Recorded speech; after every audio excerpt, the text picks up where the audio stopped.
In today's video, I'm going to show you how to quickly get your Blynk template ID in 2025, so you can connect your hardware to your Blynk project seamlessly.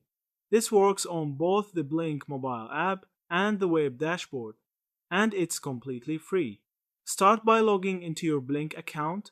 You can do this from the Blynk mobile app or by visiting Blynk and Cloud in your browser. Once you're in, go to the main menu and click on Templates. This is where all your created templates are stored and managed. Next, select the template you want to work with. On the template settings page, you'll see three important pieces of information: the template name, the template ID, and the firmware version. The template ID is the key part. You'll need this for your device code to connect to Blynk. Simply copy it exactly as it appears. Once you have the template ID, paste it into your device code.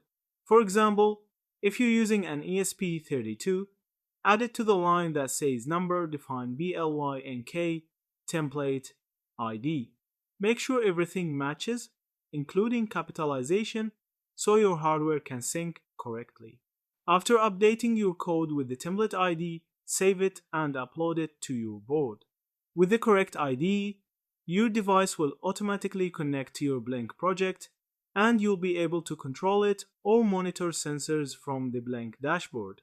If your device doesn't connect, double check that the template ID is correct and confirm your board is connected to the correct Wi-Fi network. Once everything is set up, you'll see your project live on the Blynk dashboard, ready to use. And that's it. You now know how to find and use your Blynk template ID quickly and easily. Thank you for watching this video.